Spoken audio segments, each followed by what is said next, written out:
Hello dear. तो आज की इस वीडियो में मैं लैब टेक्नीशियन का यहाँ पे आप सभी के बीच में एक प्रकार से कहा जाए तो जो संभावित जो है आपका कट ऑफ हो सकता है वह संभावित कट ऑफ मैं यहाँ पे लेकर आप सभी के लिए हाजिर हूँ।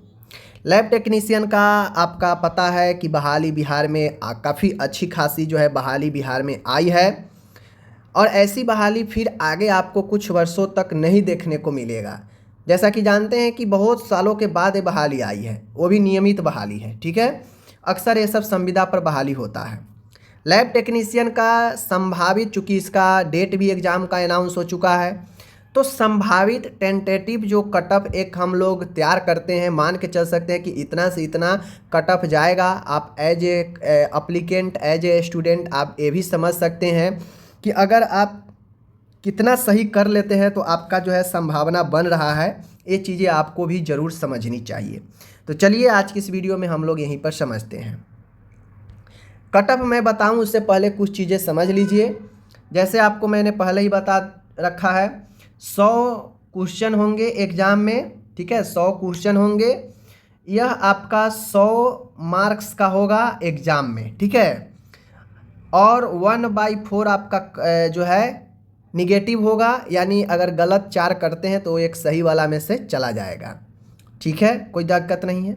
लेकिन कोई भी स्टूडेंट, कोई भी अप्लीकेंट 100 क्वेश्चन में से जितना भी वो एक्यूरेट सही कर पाएगा, काट छाट के निगेटिव जितना भी आ पाएगा, उस आए हुए उसके नंबर में 0.75 से गुना होने वाला है। ठीक है, गुना। एज फॉर एग्जाम्पल, अगर कोई स्टूडेंट काफ़ी इंटेलिजेंट है, 100 क्वेश्चन में से टोटल 100 जो है सही कर लिया, एकदम 100 में 100 ला दिया, तो वो जितना 100 ला लिया इसमें 0.75 से गुना हो जाएगा, तो इसको बनता है 75 मार्क्स।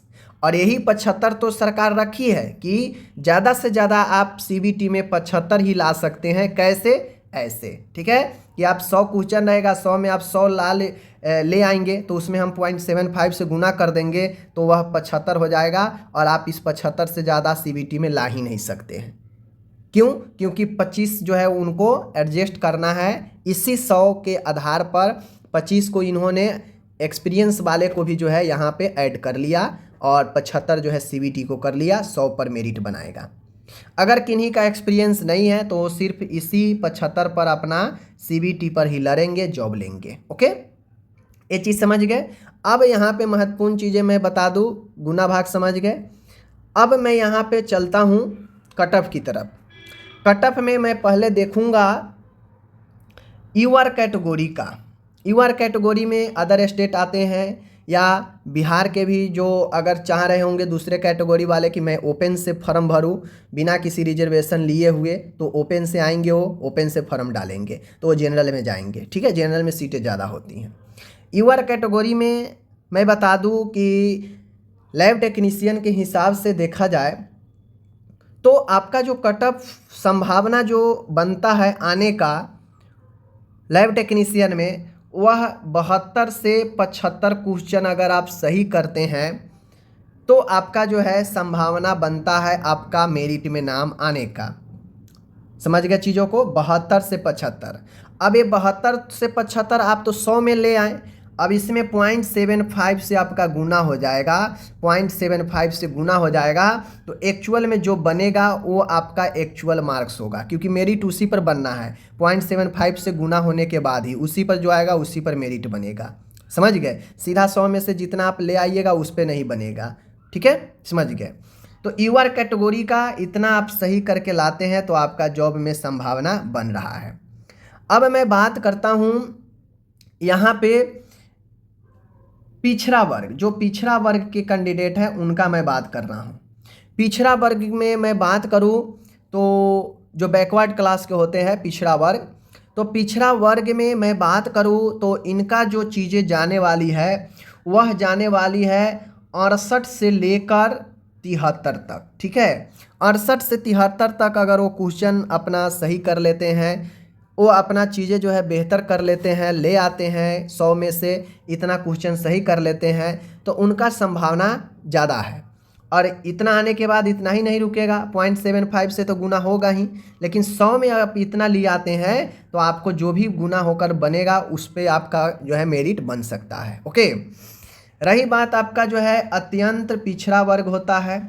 अत्यंत पिछड़ा वर्ग का मैं बात करूं तो अत्यंत पिछड़ा वर्ग का जो कट ऑफ है वो ज़्यादा नहीं, आपको 65 से लेकर 69 तक, 65 से लेकर 69 तक अत्यंत पिछड़ा वर्ग वाले इतना 100 में अगर ला लेते हैं अपना काट छाँट कर तो उनको संभावना बन रहा है, और उसके बाद तो 0.75 से गुना होगा ही, इसके बीच में आपका जितना भी आएगा उस पर मेरिट बनेगा। ओके, अब मैं बात करता हूँ यहाँ पे EWS का। चूँकि EWS आपको पता है ये भी एक कैटेगरीज में शामिल हो गया है, तो EWS का जो कट ऑफ है वह आपका पिछड़ा वर्ग के इक्वल में रहता है। हर एक एग्जाम में थोड़ा पॉइंट का इधर उधर डिफरेंस रहता है, नहीं तो जो पिछड़ा वर्ग का होता है उसी में EWS के उसी के समान होता है, जनरल से थोड़ा नीचे रहता है।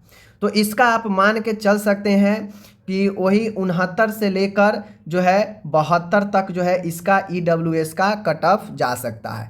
अगर आप 100 में 69 से लेकर 72 तक अगर क्वेश्चन आप अच्छे से मार लेते हैं तो आपका जो है जॉब होने का संभावना ज़्यादा होगा, बाकी 0.75 से तो गुना होना ही है सब में। ठीक है, अब जो मैं बता रहा हूँ जैसे 69 से 72 बताया हूँ, तो हो सकता है 1 नंबर इधर, 2 नंबर, 1 नंबर 2 नंबर ऊपर, इतना जो है आपका जाएगा चीज़ें। ठीक है, हो सकता है एग्जैक्ट इसके बीच में भी आ जाए। ओके, चलिए अब EWS हो गया।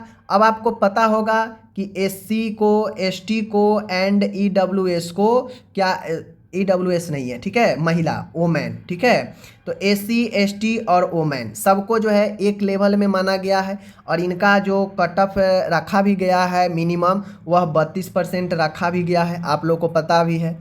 तो SC ST या किसी भी वर्ग के महिला है, आपको कितना जो है लाना चाहिए ताकि आप लैब टेक्नीशियन में आपका मेरिट बन सकता है। ओके, देखिए आप SC ST या वोमेन है किसी भी कैटेगरीज का, तो आपको ये मान कर चलना चाहिए कि आपको 60 से लेकर 65 तक आप अगर क्वेश्चन सही कर लेते हैं, यानी काट छाँट के इतना अगर आपका आ जाता है 60 से लेकर 65 के बीच में, तो आप जो है जॉब के लिए काफ़ी ज़्यादा स्ट्रॉन्ग हो जाएंगे मेरिट बनने के लिए।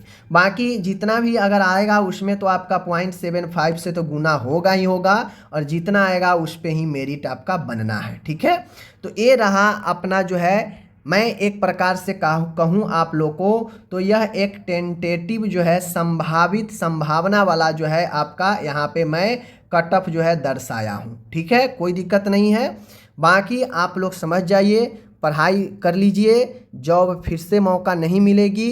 कितना दिनों के बाद तो बहाली आई है, ये बहाली चली जाएगी, फिर आप लोग हाथ मलते रह जाइएगा, कुछ नहीं होने वाला है। ओके, मिलते हैं अगले वीडियो में, धन्यवाद।